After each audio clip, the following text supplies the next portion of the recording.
آنے لگا، کوئی جادوگر کہنے لگا، اللہ کے رسول اللہ کے دین کے لیے ہر دکھ تکلیف برداشت کر کے دین کی تبلیغ کر ہی رہے تھے کہ ایک دن آپ نے دیکھا ایک بوڑھی عورت اپنے سر پہ بڑی مشکل سے سامان اٹھا کے مکے سے باہر جا رہی تھی۔ آپ صلی اللہ علیہ وآلہ وسلم اس بوڑھی عورت کے قریب گئے اور فرمانے لگے، اے عورت، یہ سامان تو بہت بھاری ہے اور تم بوڑھی ہو چکی ہو، اگر تمہیں اعتراض نہ ہو تو تمہارا سامان اٹھا کے تمہاری منزل تک پہنچاؤں۔ وہ بوڑھی عورت مسکرا کے کہنے لگی، اے نوجوان، اس سے بہتر اور کیا ہوگا، اللہ کے رسول اس بوڑھی کا سامان اپنے کندھوں پہ لیے اس کے ساتھ چل ہی رہے تھے کہ اتنے میں وہ عورت کہنے لگی، اے نوجوان، میں تمہیں بھی کہوں گی یہ شہر چھوڑ کر چلے جاؤ، کیونکہ یہاں کوئی جادوگر آیا ہے جس کا نام محمد ہے، وہ اپنے آپ کو نبی کہلواتا ہے اور ہمارے خداؤں کو جھوٹا کہتا ہے، اس کے لفظوں میں اتنا جادو ہے،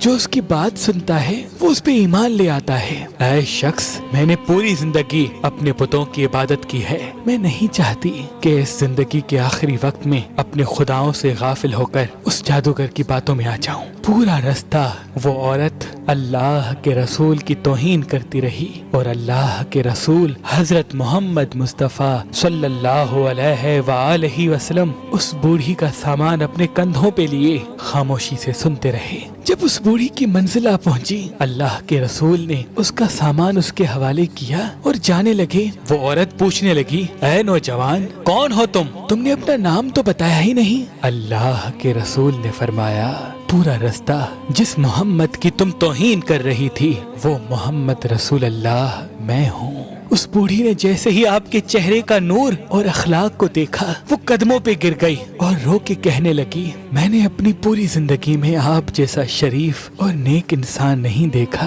آپ کے چہرے کا نور بتاتا ہے، آپ کا اخلاق یہ گواہی دیتا ہے کہ آپ کبھی جھوٹ نہیں کہیں گے۔ اگر آپ یہ فرما رہے ہیں کہ آپ اللہ کے رسول ہیں تو یقیناً یہ سچ ہوگا، مجھے معاف کیجیے گا۔ اور اسی وقت وہ عورت آپ کی نبوت کی گواہی دے کر کلمہ پڑھ کر مسلمان بن گئی اور واپس مکے میں آ کر رہنے لگی۔ یہ ہے رسول اللہ کا اخلاق، یہ ہے آپ کی سیرت کہ دشمن بھی آپ کو دیکھ کر آپ کی نبوت، آپ کی صداقت اور آپ کی شرافت کی گواہی دینے لگتے تھے۔ اللہ پاک ہم سب مسلمانوں کو یہ ہدایت دے کہ ہم بھی اپنے اخلاق کو اتنا اچھا بنائیں کہ ہر غیر مسلم ہمارا اخلاق دیکھ کر مسلمان بن جائے، ہمارا اخلاق دیکھ کر مسلمان